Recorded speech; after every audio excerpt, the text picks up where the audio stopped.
હીરા ઉદ્યોગની અંદર જે વેકેશન પડ્યું હતું એને એક્ઝેક્ટ 1 મહિનો પૂરો થઈ ગયો છે. તો અમે એ જાણવાની કોશિશ કરી કે કારખાનાઓ શરૂ થઈ ગયા છે, બજાર ધમધમવા માંડ્યા છે. હીરા ઉદ્યોગની અંદર વર્ષોથી પરંપરા છે દિવાળીના વેકેશનની, કારણ કે આ દિવાળીના વેકેશનમાં શાળાઓની અંદર રજા પડે અને અહીંયા સૌરાષ્ટ્રથી આવીને અહીંયા લોકો વસેલા છે, એટલે દિવાળી વેકેશન પડે ત્યારે માદરે વતન જાય, એટલે 21 દિવસનું વેકેશન એ દિવાળી ઉદ્યોગની પરંપરા છે. તો આ વખતે અમે એ જાણવાની કોશિશ કરી કે હીરા ઉદ્યોગની અંદર જે વેકેશન પડ્યું હતું એને એક્ઝેક્ટ 1 મહિનો પૂરો થઈ ગયો છે. તો અમે એ જાણવાની કોશિશ કરી કે કારખાનાઓ શરૂ થઈ ગયા છે, બજાર ધમધમવા માંડ્યા છે, નેચરલ ડાયમંડનું ભવિષ્ય શું છે, લેબગ્રોન ડાયમંડનું ભવિષ્ય શું છે, એના માટે અમે હીરા ઉદ્યોગ સાથે સંકળાયેલા 20-25 લોકોની સાથે વાત કરી. તો એક વાત એ જાણવા મળી કે નેચરલ ડાયમંડનો જે ઉદ્યોગ છે એ ધીમે ધીમે ખતમ તરફ થવા જઈ રહ્યો છે, અને જે ડાયમંડ ઉદ્યોગની અંદર જે મોટા મોટા માથાઓ છે, જે મોટા મોટા લીડરો છે, એમના હાથમાં જ નેચરલ ડાયમંડ ઉદ્યોગ રહેશે અત્યારે એવું લાગી રહ્યું છે, કારણ કે ધીમે ધીમે કરીને નાના કારખાનેદારો ખતમ થઈ ગયા છે. તો આના વિશે હું તમારી સાથે ડિટેલમાં વાત કરીશ. મારું નામ રાજેશ શાહ છે અને તમે જોઈ રહ્યા છો ગુજરાતના સૌથી મોટા ડિજિટલ ન્યૂઝ પ્લેટફોર્મ ખબરછે.com. હીરા ઉદ્યોગનું દિવાળીનું વેકેશન આ વખતે પડ્યું. આમ પરંપરા 21 દિવસથી છે અને હીરા ઉદ્યોગની અંદર જે વર્ષોની પરંપરા છે એમાં 2 વેકેશન પડે. એક ઉનાળુ વેકેશન પડે, એ અઠવાડિયું 10 દિવસનું જ હોય, પણ દિવાળીનું વેકેશન 21 દિવસનું હોય. પણ આ વખતે બધા એવું કહેતા હતા કે લેબગ્રોન ડાયમંડની અંદર એટલી બધી ડિમાન્ડ છે કે વેકેશન લાંબુ નહીં રહે અને 15 દિવસની અંદર હીરા ઉદ્યોગ ધમધમવા માંડશે. એટલે આજે 1 મહિનો થઈ ગયો, એટલે અમે કોશિશ કરી કે જાણવાની કે હીરા ઉદ્યોગની અંદર શું ચાલી રહ્યું છે. તો લગભગ 25 જણા લોકોની સાથે અમે વાત કરી, ડાયમંડ ઉદ્યોગ સાથે સંકળાયેલા નાના મોટા વેપારીઓની સાથે.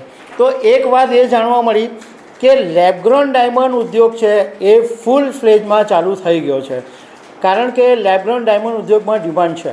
પરંતુ નેચરલ ડાયમંડની અંદર જે મોટા મોટા જે ફેક્ટરીઓ છે કે જે DTC સાઇટ હોલ્ડરો છે કે જે મોટા ઉદ્યોગપતિઓ કહેવાય છે, એમની ફેક્ટરી ચાલુ થઈ ગઈ છે, પરંતુ એ સિવાયના મધ્યમ નાના કારખાનાઓ છે નેચરલ ડાયમંડ સાથે સંકળાયેલા, એ હજુ શરૂ નથી થયા. મતલબમાં નેચરલ ડાયમંડ હજુ ફૂલ ફ્લેજની અંદર ચાલુ નથી થયું. બીજું કારણ એ બી છે કે સૌરાષ્ટ્રની અંદર અત્યારે લગ્નગાળો છે, એટલે ઘણા બધા કારીગરો લગ્નમાં જોડાયેલા છે, એટલા માટે કારીગરો આવ્યા પણ નથી, એટલે નેચરલ ડાયમંડ ફૂલ ફ્લેજમાં ચાલુ નથી થયું. અને અમે જાણકારોએ, જે બજારના જાણકારો છે, એમણે અમને એમ કીધું કે નેચરલ ડાયમંડનો ઉદ્યોગ હવે માત્ર 15% જેટલો જ થઈ ગયો છે. એટલે એમ કહેવાય કે નેચરલ ડાયમંડનો ઉદ્યોગ વર્ષે દિવસે 2 લાખ કરોડનો ધંધો કરતો હતો, તો 15% ગણીએ તો આપણે એમ માનીએ કે 30,000 કરોડની આજુબાજુનો ધંધો થઈ ગયો છે. આમ જોવા જઈએ તો ડાયમંડ ઉદ્યોગની અંદર લગભગ 2.5-3 વર્ષથી મંદી છે, કોઈક ને કોઈક કારણસર. રશિયા યુક્રેન યુદ્ધ, એ પછી ઇઝરાયલ ગાઝા યુદ્ધ, એ પછી ડિમાન્ડ સપ્લાયની ગેપ, પછી હમણાં ટેરિફનો કારણ આવ્યું. આ બધા કારણોસર ડાયમંડ ઉદ્યોગની અંદર મંદી છે, અને એને કારણે જે લોકો નાના નાના કારખાનેદારો છે એ સર્વાઈવ નથી કરી શકતા. એટલે ધીમે ધીમે કરીને આ કારખાનાઓ ખતમ થઈ ગયા છે. એટલે ડાયમંડ ઉદ્યોગ સાથે સંકળાયેલા લોકોનું કહેવું એમ છે કે એવા જ લોકો સર્વાઈવ થઈ શકશે કે જેમની પાસે બેન્કિંગ સપોર્ટ છે, અને બેન્કિંગ સપોર્ટ એવા જ લોકોની પાસે છે કે જે મોટી ડાયમંડ ફેક્ટરીઓ ધરાવે છે, કે જે 2,000-5,000 લોકોને રોજગારી આપે છે. એવા લોકોની પાસે આ ધંધો હવે નેચરલ ડાયમંડનો રહી જવાનો છે, કારણ કે નાના કારખાનેદારોની પાસે કેપેસિટી નથી. ઓલરેડી એમની પાસે દિવાળી પહેલાં જ 75%નો સ્ટોક ઓલરેડી જ પડ્યો હતો. તો હવે અને બીજું કે નજીકના મહિનાઓની અંદર, નજીકના દિવસોની અંદર નેચરલ ડાયમંડ ઉદ્યોગની અંદર કોઈ મોટો ઉછાળો આવી જાય એવા કોઈ કારણો પણ દેખાતા નથી. જાણકારોએ અમને એવી પણ વાત કરી કે આ વખતે જે ડાયમંડ ટ્રેડિંગ કંપની એટલે જે ડીટીસીની સાઇટ આવે એ ડીટીસીની સાઇટની અંદર જે લોકો ડીટીસી સાઇટ હોલ્ડર હોય એને ડીટીસી રફ આપે.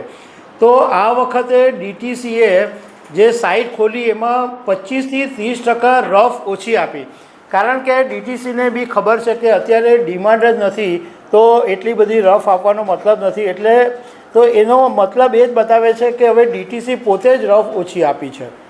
એક ડાયમંડના વેપારીએ અમને એમ કીધું કે નેચરલ ડાયમંડનું ધોવાણ જે થયું, જે અત્યારે 100%થી ઘટીને 15% ઉપર નેચરલ ડાયમંડનો બિઝનેસ આવી ગયો, એની પાછળનું સૌથી મોટું કારણ છે લેબગ્રોન ડાયમંડ.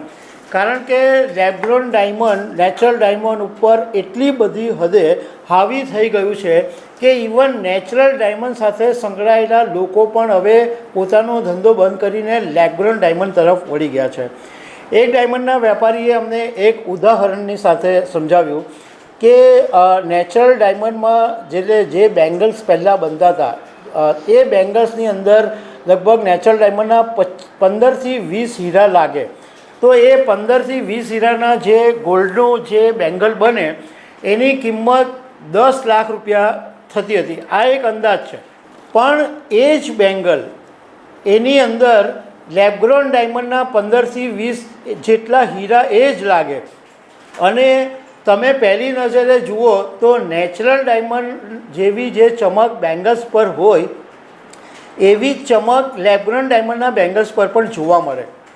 પણ એની વેલ્યુ એટલે જે નેચરલ ડાયમંડનું બેંગલ્સ 10 લાખ રૂપિયામાં પડે એ લેબગ્રોન ડાયમંડમાં તમને 2.5 લાખ રૂપિયામાં પડે. તો હવે સામાન્ય લોકો કે નવું જનરેશન છે એ વિચારે કે આમાં શું ફરક પડવાનો, આમાં જે એની ક્લેરિટી છે એ જે દેખાય છે એ બધું જ સરખું છે, તો મારે 2.5 લાખને બદલે 10 લાખ રૂપિયા શું કામ ખર્ચવા. અને એને કારણે લેબગ્રોન ડાયમંડ જ્વેલરીની ડિમાન્ડ એટલી બધી વધી ગઈ કે નેચરલ ડાયમંડ ધીમે ધીમે ભૂલાઈ ગયું. નેચરલ ડાયમંડને ટકાવવા માટે અનેક પ્રયાસો બી થઈ રહ્યા છે. નેચરલ ડાયમંડ કાઉન્સિલ સતત એડ બી કરે છે, પરંતુ લોકોના માનસ ઉપર હવે લેબગ્રોન ડાયમંડ વસી ગયું છે. એટલે મહિલાઓ હોય કે નવું જનરેશન હોય એ હવે લેબગ્રોન ડાયમંડ પ્રિફર કરે છે. અમને એક ડાયમંડના મુંબઈના એક ડાયમંડના વેપારીની સાથે પણ અમે વાત કરી, તો એમણે એમ કીધું કે અત્યારે નેચરલ ડાયમંડનું જે માર્કેટ છે, જે હીરા બજાર ભરાય છે, એમાં 3 કેરેટની ઉપરના જે હીરા છે એ થોડા ઘણા એની ડિમાન્ડ છે. બાકી 2 કેરેટથી નીચા હીરા કે પતલા હીરાની અંદર નેચરલ ડાયમંડમાં કોઈ જ ડિમાન્ડ નથી. અને એક વેપારીએ અમને એવું બી કીધું કે અત્યારના બધું સ્થિર છે, અત્યારે યુદ્ધ શાંત થઈ ગયા છે, ટેરિફનો મુદ્દો હજુ છે, પરંતુ જે ઇન્ટરનેશનલ લેવલે પોલિટિકલ અનસર્ટિનિટી છે એ નથી. પણ જો આ બધું 4, 5, 6 મહિનાની અંદર સ્ટેબલ રહે, એટલે કોઈ પોલિટિકલ અનસર્ટિનિટી નહીં આવે, કોઈ પાછું વોર ઊભું નહીં થાય, તો નેચરલ ડાયમંડનું જે માર્કેટ છે એ સ્ટેબલ થાય, ચાલવા માંડે એવી શક્યતા અત્યારે નજીકના ભવિષ્યની અંદર તો દેખાતી નથી. હવે હમણાં જેમેન જ્વેલરી એક્સપોર્ટ પ્રમોશન કાઉન્સિલ કે જે આખા જેમેન જ્વેલરી ઉદ્યોગનું પ્રતિનિધિત્વ કરે છે, એના હમણાં જે એક્સપોર્ટના આંકડા આવ્યા એની અંદર ઓક્ટોબર 2025 અને ઓક્ટોબર 2024ની સરખામણીમાં કટ એન્ડ પોલિશ ડાયમંડની જે નિકાસ છે, એક્સપોર્ટ છે, એમાં 27%નો ઘટાડો નોંધાયો. અને ઓવરઓલ જેમેન જ્વેલરી એક્સપોર્ટ એટલે એની અંદર જ્વેલરીને બધું જ આવી જાય, એની અંદર 31%નો ઘટાડો નોંધાયો. અને રફની આયાત એની અંદર 35% જેટલો ઘટાડો નોંધાયો છે. આ બધી વાત તો કરી, પરંતુ કેટલાક એવા લોકો પણ અમારી સાથે વાતમાં નીકળ્યા કે જે આશાવાદી છે.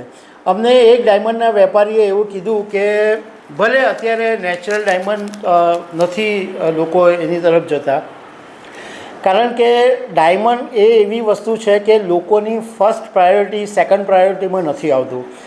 જ્યારે તમારી પાસે બધી જ તમારી પ્રાયોરિટી પૂરી થાય અને તમારી પાસે એક્સેસ રકમ પડે ત્યારે ડાયમંડ પ્રાયોરિટીમાં આવે, કારણ કે એ લક્ઝરી પ્રોડક્ટ છે. તો એ લક્ઝરી પ્રોડક્ટ હોવાને કારણે એ છેલ્લી પ્રાયોરિટીમાં આવે. પરંતુ જો તમે હિસ્ટ્રી જુઓ તો આજે લક્ઝરી સેગમેન્ટના માર્કેટો બંધ નથી થયા. લોકો ઓડી ખરીદવાનું કે BMW કે મોટી મોટી લક્ઝરી SUV કારો ખરીદવાનું બંધ નથી કરતા.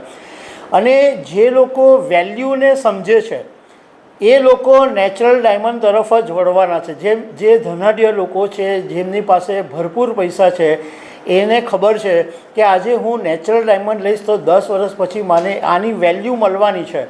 લેબ્રોન ડાયમંડ હું લઈશ તો મને વેલ્યુ નથી મળવાની. એટલે નેચરલ ડાયમંડ ઉદ્યોગ સાવ ખતમ થઈ જશે એવું નથી બનવાનું. પરંતુ એક વાત નક્કી છે કે આની અંદર હવે જે નાના નાના લોકો નીકળી ગયા છે, તો એવું તો ચોક્કસ કહી શકાય કે જે મોટા મોટા હાથીઓ છે, મોટા મોટા ડાયમંડના ઉદ્યોગકારો છે, એ લોકોની પાસે જ આ ધંધો ટકવાનો છે. તો દર્શક મિત્રો, આવી અનેક વાતો સાથે અમે તમને મળતા રહીશું. Thank you very much.